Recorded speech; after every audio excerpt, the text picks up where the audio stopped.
आप देख रहे हैं ग्रेटर जम्मू और मैं हूं आपके साथ नीतू सिंह। सुर सफर के नए एपिसोड में आप सभी दर्शकों का ग्रेटर जम्मू के चैनल में स्वागत है। नमस्कार, आदाब, सत श्री अकाल। सुर सफर के नए एपिसोड में आप सभी दर्शकों का स्वागत है। आज मैं आपकी मुलाकात कराने जा रही हूं सुर सफर के नए एपिसोड में उदय भास्कर के साथ, जिन्हें लोग यूवी के नाम से भी जानते हैं। महज सेकंड स्टैंडर्ड से ही इन्होंने लिखना शुरू कर दिया था और अब इनकी उम्र जो है 19 साल है और पिछले 5-6 सालों से ये सिंगिंग के साथ साथ रैपर जो है रैपिंग भी करते हैं। तो चलिए बातचीत करते हैं उदय भास्कर उर्फ यूवी के साथ और जानते हैं कि इनके संगीत का सफर कैसे शुरू हुआ। उदय भास्कर, ग्रेटर जम्मू के चैनल में आपका स्वागत है। Thank you so much ma'am. महज अभी आप 19 साल के हो और सेकंड स्टैंडर्ड से ही आपने लिखना शुरू कर दिया था और फिर उसके बाद सिंगिंग फील्ड में भी आप आ गए। तो ये सफर की शुरुआत कैसे हुई, क्योंकि बहुत छोटी उम्र थी आपकी? मैम, ये बात शुरू करने से पहले मैं सुर सफर का थैंक यू सो मच करना चाहूँगा, क्योंकि उन्होंने इंडिपेंडेंट आर्टिस्ट जो J&K के हैं उन्हें आप प्लेटफॉर्म दे रहे हो ताकि वो खुद को रिप्रेजेंट करवा सके, तो इसके लिए सबसे पहले तो थैंक यू। एंड मैम, ये जो सफ़र है ना मेरा, ये एक ट्विस्टेड था। ट्विस्टेड कैसे था कि जब मैं सेकंड क्लास में था, उन बच्चों को कितनी होश होती है, उन्हें सिर्फ खेलने से मतलब है।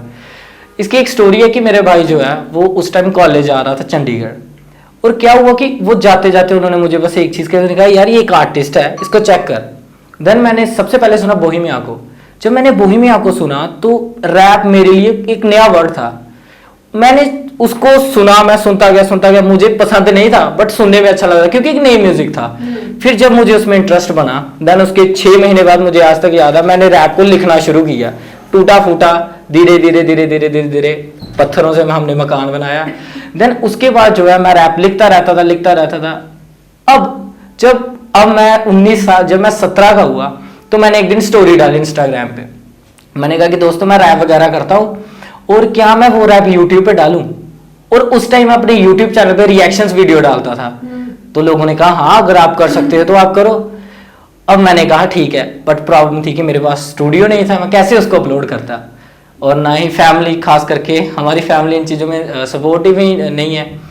तो मैंने क्या किया कि गाड़ी में बीट लगाई यूट्यूब से लेकर और उस पर रैप करना शुरू किया, गाड़ी में? हाँ, गाड़ी में बैठ के। मेरी कुछ वीडियोस है मेरे चैनल पे। तो जब ये किया तो लोगों ने कहा कि यार रैप आप बहुत अच्छा करते हो, तो कोई गाना भी निकालो। बट कोई प्लान नहीं था, कोई भी प्लान नहीं था कि मुझे खुद नहीं पता मैं सॉन्ग पे कैसे आ जाऊंगा। देन क्या हुआ मैम, मेरे एक फ्रेंड है, रीत नाम है उनका, उन्होंने मुझे कहा कि यूवी क्यों ना एक गाना लिख मेरे लिए। मैंने कहा गाना, ये तो मेरे लिए मतलब नया था थोड़ा, क्योंकि मैं तो ऐसे रैप कर रहा था, अब स्केल के साथ करना था मुझे। तो मैंने कोशिश की और मैंने पहला गाना जो था वो निकाला अपना आई एम ओके। हाँ, अब जब मैंने ये अपने इंस्टाग्राम स्टोरी पे डाला तो सबने कहा कि नहीं ये गाना वो अकेली नहीं गाएगी, तू भी गाएगा ये गाना प्लस रैप के साथ। तो हमने जो है फिर वो अपना पहला गाना शुरू किया, यानी जैसे कहते हैं ना, धक्के में शुरू कर दी गाड़ी, ये वो हिसाब था। जब लोगों ने कहा कि नहीं सिंगिंग तू भी करेगा, तो मैंने कहा ट्राई करते हैं। तो ऐसे भी मैं गिटार वगैरह बजाता था, तो तब तक मेरा जो गला वो ठीक हो चुका था, सिंगिंग के लायक हो चुका था। मतलब बचपन से ही सोच लिया था कि मैंने सिंगिंग की तरफ ही जाना। हाँ, एक्चुअली मैम पता क्या बात है, हमारी जो फैमिली है ना वो ज्यादातर फिलोसफिकल थी, तो हमारे ये थॉट्स वगैरह चलते रहते थे। वहीं जो बचपन से मैंने देखा, उन्हीं को मैंने जो है शब्दों में डाला और फिर उन्हीं को मैंने म्यूजिक में डाल दिया एंड उसी को मैंने गाया, तो वो पूरा म्यूजिक स्ट्रक्चर बन गया। उधर जब पहली बार आपने रैप गाया तो वो कौन सा रैप था? मैम, जो मेरा पहला जो मैंने ऐसे लिखा था सेकंड क्लास में, वो तो ऐसे ही था, बट मैं उसे अपना फाउंडेशन मानूंगा तो वो बहुत ही अच्छा था। वो था कि मुझे याद नहीं है, पर वो ऐसे था कि कुमल लगे मैं जदोबार, बड़े दुश्मन हजार, बदनाम करन चले मैनू विच बाजार, फिर मैं भी लाता दम, फिर मंगी निहार। तो ये था। बट अब जो इतने साल हो चुके हैं, तो अब मेरा ऐसे है कि मेरे यार वे सुन मेरी बात वे तेनू राता विच आंदी हुन मेरी यार, तेनू रब कोलों ज़्यादा किता प्यार सोने वे तेरे पीछे 4 साल मेरे हो गए बर्बाद, पर तेनू कितों होनी है वो गल्लां सारी अज ले तेरे पीछे घर वाले तो खादी मार पड़ना। ये मैंने रैप किया। अब ये जो गाना था ये आई एम ओके का ही गाना, और वो गाना ऐसे था कि सिख गईया तेरे बिना रहना सोनिया, सिख गईया तेरे बिना रहना, ये गाना था। तो इस पे मैंने उसको रैप में डाला। अच्छा, इसको आपने गाया भी और आपने इसमें रैपिंग भी की है? ये जो हुक लाइन है ना, ये रीत मैम ने गाई थी। अच्छा। और इसके आगे जो स्टेप है, रब कोलों ज्यादा तैनू किता से प्यार वे, ताने सुन सुन तेरे किता इंतजार वे, पर हुण मैनू फर्क नहीं पैना सोहणिया, हुण मैनू फर्क नहीं पैना। क्यों नहीं फर्क पड़ेगा? क्योंकि लड़की कह रही मैं सीख चुकी हूँ तेरे बिना रहना।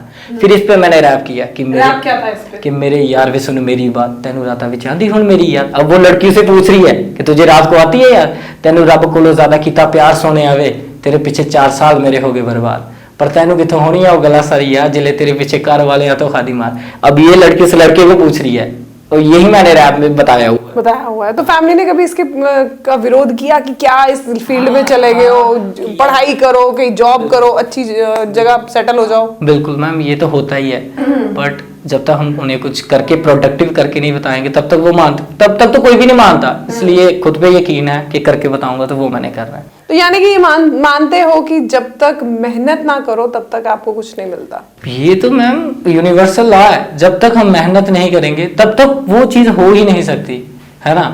हम कहते हैं कि भगवान के भरोसे, भगवान उन्हीं को देता है जो, अगर खुद ही तुम हाथ नहीं हिलाओगे तो फिर भगवान कहाँ से देगा। अच्छा, उदय भास्कर से यूवी, ये कैसे ट्रांसफॉर्मेशन हुई? ये एक्चुअली मैम पता कैसे, उदय भास्कर जब मैं अपने गानों में लिखता था ना, तो उन्हें वो बहुत बड़ा लगता था नाम। उन्होंने कहा यार इतना बड़ा से सीधा यूवी बोल देना, वो उसमें दोनों मतलब आ जाएंगे, उदय और भास्कर। तो इसलिए उन्होंने शॉर्ट नेम ऐसे यूवी रखा, और मैंने कहा चलो ठीक है। और मेरी फैमिली भी ऐसे मुझे यूवी यूवी करके बुलाती थी। तो मैंने कहा ठीक है, निक नेम से पहचान सही। हाँ, तो उदय भास्कर से ज्यादा पहचान मिली कि या यूवी से ज्यादा पहचान? उदय भास्कर से। हाँ, उदय भास्कर ज्यादा, कठुआ में खास करके। एक मैं एक किस्सा सुनाऊंगा। यहाँ पे टोल प्लाजा का एक केस नहीं चल रहा था जब, मैंने वहां पे एक रैप किया था, और शायद मैं पहला आर्टिस्ट हूँ जिसने किसी प्रोटेस्ट के अंगेज्ड आवाज उठाई थी। हमारे जेएंडके में कोई ऐसा आर्टिस्ट है ही नहीं। तो वो हम जरूर सुनना चाहेंगे, क्योंकि वो विवाद सबसे बड़ा विवाद था जम्मू में। मैंने उसे ये कहा था कि निकलो डोगरों गल साड़े जम्मू पर आईया, कोहे नहीं आना साड़ी अपनी लड़ाईया, इन्ना ते मिठी बोली साड़ी लगे शाना, पर इस सवारी डोगरें दी शाने पर आईया, हो जाती पाती पुल्लो पुलियो लड़ाई, ओ साथ दे ओना दा जेड़े खड़े राजपूत भाई, जेड़े धुप नहीं दिखा दे, जेड़े शाने दिखा दे, जेड़े मंगा देने बस जम्मू दी अग दी लड़ाई। वाओ, जबरदस्त। मैंने ऐसे लिखा। मतलब ये लिखते भी खुद हो आप? हाँ, मैं लिखता भी खुद, इनफैक्ट कंपोज भी मैं खुद ही करता हूँ, और म्यूजिक भी मैं खुद ही। तो वाकई में सही कहा है कि जम्मू में टैलेंट की कमी नहीं है। सिंगर, आर्टिस्ट, हर तरह के आपको यहाँ पर देखने को मिल जाएंगे। और हमारे साथ इस समय यूवी मौजूद हैं, जिनके साथ बातचीत कर रहे हैं, जिन्होंने महज 2nd स्टैंडर्ड से ही जो है लिखना शुरू कर दिया था। उसके बाद इनका सफर चलता रहा, गिरते रहे, बढ़ते रहे, और अब जो है ये सिंगिंग भी करते हैं, रैपिंग भी करते हैं, लिखते भी हैं। तो एक मजेदार टैलेंटेड आर्टिस्ट के साथ आज हम रूबरू हो रहे हैं। तो यूवी किस तरह से फ्यूचर देखते हैं जम्मू में? मैम फ्यूचर तो मैंने, जो मेरा फ्यूचर है ना, मैं आपको थोड़ी सी बता दूँ, उस कंपनी का नाम नहीं लूंगा। हाँ ठीक है, XYZ वो कंपनी है। मुझे उनकी कॉल आई थी, और वो पंजाब की थी, एक लेबल था। उन्होंने मुझे कहा कि उन्होंने कहीं से सुना होगा या किसी के थ्रू किसी ने बताया, उन्होंने कहा कि आपके साथ हम काम करेंगे, बट प्रॉब्लम थी कि वो पैसे मांग रहे थे बहुत ही ज्यादा। अच्छा। मैंने उन्हें कहा अगर इतने पैसे होते मैं स्टूडियो से नहीं गाना होना था, बट उन्हीं उसी की वजह से ना ये चीज नहीं हो सकी। बट एक चीज मैंने देखी, जब मैं उसी चक्कर में खजल हुआ ना इधर उधर, मैंने मैम देखा कि जेएंडके में टैलेंट बहुत है। मैंने आर्टिस्ट देखे, मैंने रैपर्स देखे, मैंने सिंगर देखे, बट वो टैलेंट शो ही नहीं होता। क्यों? क्योंकि लैक ऑफ मनी, फाइनेंशियली वो स्ट्रांग नहीं है। फिर मैंने क्या किया मैम, मैंने यूट्यूब से सीख के म्यूजिक प्रोडक्शन सीखा था। मैंने जितने भी मेरे कॉन्टैक्ट में आर्टिस्ट थे जो फाइनेंशियली नहीं स्ट्रांग थे, मैंने उन्हें प्लेटफॉर्म दिया, मैंने उन्हें म्यूजिक बना के दिया, मिक्स मास्टर करके दिया, और मैंने उन्हें आगे किया। अभी 2 आर्टिस्ट ऐसे हैं जिनका मैंने म्यूजिक बना दिया, वो करेंगे। मेरा मैम फ्यूचर बस इतना ही है कि मैं जितना भी करूं बस इतना करूं कि जेएंडके के जितने आर्टिस्ट हैं ना जो फाइनेंशियली नहीं हो सकते आगे, मैं उन्हें आगे करूंगा। आगे करना। हाँ, बस मेरा यही फ्यूचर है कि मैं जो जैसे भी मैं करके बताऊंगा। तो कभी कुछ हर्डल्स तो आते रहते हैं लाइफ में। अब आपकी गाड़ी कभी स्मूथ नहीं चलती, नहीं, बिल्कुल। रास्ते में खड्डे भी आपको देखने पड़ते हैं। तो कभी ऐसा कोई वो खड्डा आया जहां पर आपको ये क्लिक लगा हो कि अब इसके बाद मैं नहीं रुकूंगा पीछे और अब तो चलना ही चलना? मैम पता क्या हुआ, मैं हमने एक स्टार्टअप शुरू किया था अनएम्प्लॉयड पोटैटो के नाम से। ओके। जब मैंने वो चीज़ किया ना, तो मैंने जब उसे रिप्रेजेंट करवाना था ना, तो हमारे पास मार्केटिंग की कोई था ही नहीं स्ट्रैटेजी। हाँ, मैंने क्या किया, अपने म्यूजिक में अनएम्प्लॉयड को दर्शाया। वहां पे मैंने कविता वगैरह लोगों को सुनानी, लोग आ जाने, उनको सुना, वहां से मेरी पहचान बनी। एक दिन क्या हुआ कि एक आर्टिस्ट थे, वो हमारे पास आए और उन्हें मेरे फ्रेंड्स ने कहा कि ये गाने वगैरह लिखता है। उन्होंने कहा कोई गाना सुना। देन जब मैंने उन्हें सुनाया तो उन्होंने वही गाना जो है रिकॉर्ड कर लिया था। उन्होंने वही गाना पंजाब में जाके सुनाया, और जब पंजाब, तो वहां पे मुझे एक लड़के की कॉल आई, मतलब उन्होंने कॉन्फ्रेंस पे बात, उन्होंने यही चीज कही कि मैं उन्हीं की भाषा में कहता हूँ कि बाबे काम नहीं छड़िया, आग लाना तू मेरी। उन्होंने ऐसे कहा। जब मैंने ये सुना तो मैंने कहा यार ऐसे ही बोल रहे। जब मुझे पता लगा कि बंदा बोल कौन रहा है, वो पंजाब का बहुत बड़ा स्टूडियो है, उसका मालिक ये बात कह रहा था कि बाबे आग ला छड़ी तू। उसी के बाद मैंने कहा भाई अगर वो बंदा इतना बड़ा स्टूडियो का मालिक हो कि ये बात कह रहा है, तो इसका मतलब मेरे में टैलेंट है। और उसके बाद लेबल की वो जो कॉल आ गई, वहां से एक ऐसा पुश मिला कि अब मैंने कहा जहाँ जाए जहां जाए करना वही। हाँ, अब आगे लगा देनी है। अच्छा, जैसे आपने बताया कि आपने प्रोटेस्ट में अपना जो है रैप गाया था, तो उसका कुछ फायदा हुआ? हाँ मैम, उसका बहुत फायदा हुआ। उसके से मेरा चैनल बैन हो गया। उससे इतना बड़ा फायदा हुआ मेरा। चैनल क्यों बैन हुआ? मैम क्योंकि मेरे ज्यादातर गाने ना वो कंट्रोवर्शियल टॉपिक्स पे हैं, लाइक मणिपुर इंसिडेंट था, उस पे मैंने एक रैप किया था, उस पे भी चैनल बैन हो गया। हाँ, एंड उसके बाद एक और गाना था किरमाड़ा रिबॉर्न, उसमें मैंने कास्टिज्म, उसके बाद बेरोजगारी, स्टूडेंट सुसाइड्स, मतलब जितने भी ज्वलनशील मुद्दे हैं उस पर ये रैपिंग करते हैं या गाने गाते हैं। तो कभी ऐसा सोचा लाइफ में कि जैसे आपने कहा कि मैंने सिंगिंग स्टार्ट की, तो कभी ऐसा सोचा कि जम्मू में तो वो आपको बूस्ट नहीं मिल पा रहा, तो मैं बाहर चला जाऊं? मैम देखो, जम्मू की एक मैं बात बताता हूँ। मेरे रिसेंट 1K सब्सक्राइबर्स कंप्लीट हुए, मैंने यही चीज स्टोरी में डाली, मेरे 30 सब्सक्राइबर अनसब्सक्राइब्ड हो गए। क्यों? डोंट नो, सिर्फ एक स्टोरी की वजह से। हाँ, वो जितने होंगे मेरे क्लोज उन्होंने अनसब्सक्राइब कर दिया। मतलब J&K में ये है मैम, ये एक हार्श रियलिटी है, बट हमें माननी पड़ेगी। J&K में सपोर्टिव नहीं है लोग। तो क्या लगता है आने वाले समय में फ्यूचर जिस तरह से आगे बढ़ रहा है, आजकल सोशल मीडिया एक सबसे बड़ा प्लेटफॉर्म है जहां पर आप अपनी जो बात रखना चाहते हैं लोग उसे सुनते भी हैं, क्या लगता है आने वाले समय में जो ये बदलाव है इसमें कुछ चेंज आएगा? मैम बदलाव हाँ, बदलाव जो है ये यूनिवर्स का लॉ है, change is the universe law. तो अगर मैं तो यही कहूँ, अगर लोग सपोर्टिव होते हैं टाइम के साथ तो ये बहुत बेटर है, बहुत बेटर हमारे आर्टिस्ट के लिए। अगर नहीं होते तो फिर J&K को छोड़ के अब जाना ही पड़ेगा कहीं और, क्योंकि कितना ही साल, हाँ क्योंकि कितने ही साल बंदा यहाँ पे रहे। या सीधे कहो पापी पेट का सवाल। हाँ, पापी पेट का सवाल है। नहीं, टैलेंट का सवाल है मैम। देखो 12-13 साल हो गए मुझे इसी में रगड़े खाते हुए। जब भी देखो यहाँ पे 3 साल लगे मैं मुझे 1K करने में, मानोगे आप? और ऐसा नहीं है कि 1K होते थे। हाँ, यूट्यूब चैनल पर। हाँ जी, ऐसा नहीं है कि होते नहीं थे। जब भी होने मैम, जब भी स्टोरी डाली तब कम हो जाने। और वो करता कौन था, वो सामने दिख जाता है कि कौन करते हैं। एक्चुअली यूट्यूब में क्या होता है कि अगर किसी का चैनल है ना, फॉर एग्जांपल आपका चैनल है, तो वहां पे मुझे वो शो हो जाता है कि आपने मुझे सब्सक्राइब किया है, बट आप अगर अनसब्सक्राइब कर दोगे वहां लिस्ट में खत्म हो जाएगा वो नाम। तो जब मैं देखता था तो मेरे वहां क्लोजली कोई था ही नहीं जिनके यूट्यूब चैनल थे। इसका मतलब क्या समझते हम, कर दिया अनसब्सक्राइब। तो J&K में यही मैम लड़ाई है। ऐसे कई आर्टिस्ट है मैम, कई आर्टिस्ट है, नहीं उन्हें पुश मिलता है J&K में, फिर वो बाहर जाते हैं, वहां पे स्ट्रगल करते हैं। तो कोई फेवरेट रैप जो अक्सर गाते हो, गुनगुनाते हो, जो आपको बहुत पसंद है, हमारे अगर दर्शकों को सुनाओ, क्योंकि आपके रैप बड़े मजेदार हैं। हाँ जी मैम, मैं अब खुद को मोटिवेट करने के लिए मैंने एक रैप लिखा हुआ है कि रुक ना तू बेटे आगे चलता चल, ये सारी हेटरों की बातें इनको मलता चल, ये सारे मुश्किलों की तरह कभी आए कभी जाएंगे, तू लेके सीना चौड़ा आगे चलता चल।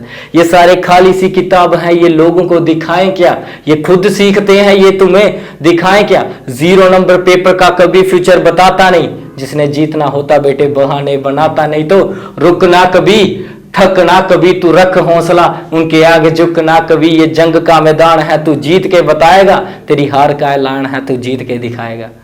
ये मैं खुद को मोटिवेट करने के लिए यही रैप गाता हूँ। तो सिर्फ रैप ही गाते हो, रैप में भी कुछ होती हैं चेंजेस? नहीं मैम, रैप 2 तरीके के होते हैं। एक तो होते हैं कि जो हम ऐसे रैप लिख के कर रहे हैं, एक होता है free style. Free style in the sense कि कोई बीट लगानी, अपने वर्ड्स देते चलने, मैं उसी सेकंड उसी पे रैप कर दूंगा। अच्छा, मतलब हम कोई भी आपको बीट देंगे तो आप उसी समय उसका रैप बना दोगे? जी मैम। ओके। हाँ, और मैं ज्यादातर रैप जो है पंजाबी में ही करता हूँ। अच्छा हाँ। तो पंजाबी वाला तो रैप आपने कोई हमें सुनाया नहीं, हमारे दर्शकों को पंजाबी वाला तो जरूर सुनाइए। मैम एक मैंने गाना आपने यमला जट का एक गाना सुना होगा, तेरे नी करारा मैनू पट्टिया। जी हाँ, हाँ। मैंने उस गाने को हिप हॉप वर्जन में बना दिया। अच्छा। हाँ वो ऐसे रैप के हाँ हिप हॉप वर्जन, हाँ मैंने प्लीज। ओ तेरे नी करारा मैनू तेरे नी करारा मैनू, ओ तेरे नी करारा मैनू पट्टिया, हो दस मैं कि प्यार विचों खटिया, तेरे नी करारा मैनू पट्टिया। जबरदस्त, बड़ा मजा आया आपसे बातचीत करके। और जैसे कि आप फ्री स्टाइल रैपर हो और जिस तरह से आपने गाने लिखे हैं या आप रैपिंग करते हो, ये तो मजेदार है। और हम आपके लिए यही दुआ करते हैं कि जो आपने सपने सोचे हुए हैं, जो सपने संजोए हुए हैं, वो भगवान जल्दी उन सपनों पर आपको ले जाए, ताकि एक बड़ा चेहरा रैपर के तौर पे हम जम्मू से भी किसी को देखें। तो ये थे हमारे साथ उदय भास्कर उर्फ यूवी, जिनसे आज हमने बातचीत की। ये फ्री स्टाइल रैपर हैं और जैसे मैंने आपको बताया, महज 2nd स्टैंडर्ड से इन्होंने अपनी जो है सिंगिंग की दुनिया की शुरुआत की और अब ये सिर्फ 19 साल के हैं और आगे जो फ्यूचर है ये अपना लगातार बनाते हुए चले जा रहे हैं। इनका ये मानना है कि चाहे कितनी भी हर्डल्स आए, अगर आपकी मेहनत बरकरार है तो आप एक ना एक दिन अपने मंजिल तक जरूर पहुंचेंगे। क्या कुछ कहना चाहते हैं आप इस वीडियो के बारे में? कमेंट सेक्शन में अपने राय रखिएगा। तब तक के लिए मुझे दीजिए इजाजत। अगले हफ्ते सुर सफर के एपिसोड में एक नए आर्टिस्ट के साथ आपको यही मिलेंगे। कैमरामैन अजय जाडू के साथ मैं नीतू सिंह, ग्रेटर जम्मू के लिए। धन्यवाद।